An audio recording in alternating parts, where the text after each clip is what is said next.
औज़ुबिल्लाहिमिनश्शैतानिर्रजीम बिस्मिल्लाहिर्रहमानिर्रहीम। अज़ीज़ तलबा व तालिबात, अस्सलाम वालेकुम। उम्मीद करता हूँ कि आप सब खैरियत से होंगे। बेटा, आज हम लोग अपना कल के टेस्ट के लिए कहानी है हिरनी की दुआ। ये बहुत ही खूबसूरत और इखलाकी कहानी है। और हम लोग जो अक्सर एक चीज़ पढ़ते हैं कि माँ बाप की दुआ, माँ बाप की खिदमत करना, फिर रहम दिली, ये तमाम चीज़ें इस कहानी के अंदर मौजूद हैं। ये कहानी जो है यूँ तो एक जानवर के मुताल्लिक है, लेकिन हकीकत में अगर आप लोग इसको देखें तो ये हमारे लिए एक बहुत बड़ा सबक है। जो लोग अपने माँ बाप की खिदमत करते हैं वो कभी नाकाम नहीं होते, क्योंकि माँ की दुआ जो है उसमें अल्लाह ताला ने बड़ी ताकत रखी है। फिर जो अपने छोटों पर रहम करता है अल्लाह ताला उसके लिए भी बेशुमार इनामात अता करते हैं। जी, कहानी में शुरू करता हूँ। हमारी कहानी का आज का उन्वान है हिरनी की दुआ। सुबुक्तगीन एक बादशाह शाम करीब थी, अपने फ़राइज़ से फारग हुआ, घोड़े पर सवार हुआ और शहर से बाहर निकल आया। दिन भर का थका हारा उसने घोड़े का रुख जंगल की तरफ कर दिया।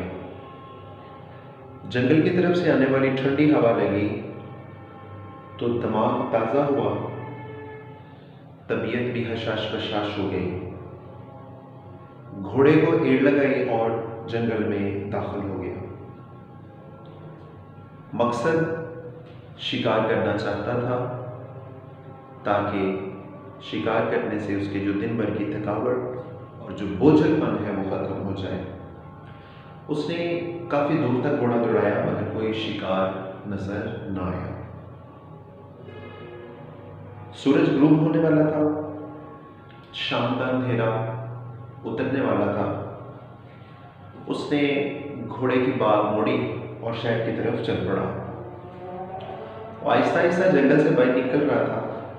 अचानक उसकी नज़र एक हिरनी पर पड़ी जो अपने छोटे से बच्चे को खिला रही थी।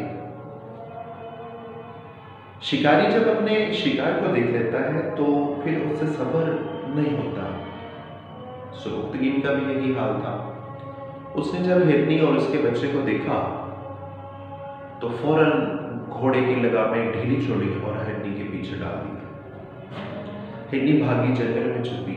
बच्चा कमजोर, नातिमा, भाग न सका, माँ का साथ न दे सका। आखिर वो सुबुक्तगीन के हाथ चढ़ गया। सुबुक्तगीन ने बच्चे को पकड़ा, उसकी टांगें बांधी और घोड़े पर डालकर शहर की तरफ लौट पड़ा। दिल में ख्याल था कि चलो हिरनी नहीं तो उसका बच्चा तो मिल गया ना, कुछ ना कुछ तो हाथ लग ही गया। घोड़ा शहर के करीब आ गया। सुबुक्तगीन अपने ख्यालों में गुम शहर की तरफ जा रहा था। अचानक उसके कान में एक बड़ी सोगवार उदास सी आवाज पड़ी। सुबुक्तगीन ने गौर किया, पीछे मुड़कर देखा तो हिरनी जो है वो अपने बच्चे की खातिर उसके पीछे पीछे चली आ रही थी। देखें, यहाँ पे एक चीज़ का एहसास अपने दिल में पैदा करें कि वो माँ की ममता है ना, उसकी तो जान बच गई थी जंगल में, वो छुप सकती थी, लेकिन नहीं, माँ थी ममता से मजबूर। वो खुद अपने शिकार के पीछे आ रही थी शिकार होने के लिए। अब यहाँ पे सुबुक्तगीन बड़ी आसानी से हिरनी का शिकार कर सकता था, लेकिन यह मामला उलट हो गया। सुबुक्तगीन ने पीछे मुड़कर देखा, हिरनी अपने बच्चे के लिए उसके पीछे पीछे आ रही थी। माँ की ये मोहब्बत देखकर सुबुक्तगीन का दिल भर आया। उसे अपनी माँ से बिछड़ने का वक्त याद आ गया। उसने घोड़ा रोका, हिरनी के बच्चे की टांगें खोली और उसे जमीन पर आजाद छोड़ दिया। बच्चा दौड़ा और अपनी माँ से जा मिला।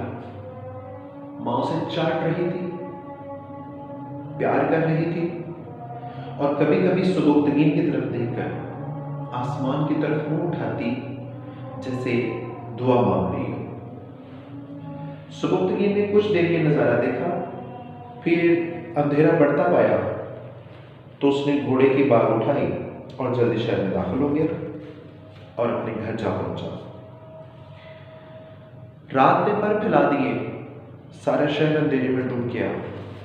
दिन भर का थका हारा सुबुक्तगीन अपने बिस्तर पर नींद के मजे लेने लगा।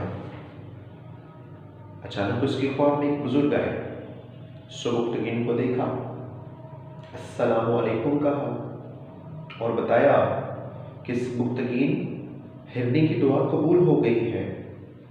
अब तू और तेरी औलाद एक मुद्दत तक गजनी पर हुकूमत करेगी। बुजुर्ग ये खुशखबरी सुनाकर चला गया।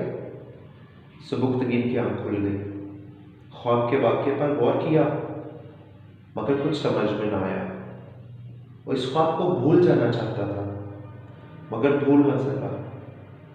आखिर वो दिन भी आ गया कि अल्पतगीन, सुबुक्तगीन का वालिद हाकिम गजनी फौत हुआ और सुबुक्तगीन के सर पर ताज रखकर उसे गजनी का बादशाह बना दिया गया। तो बेटा यहाँ पे दो चीजें हैं।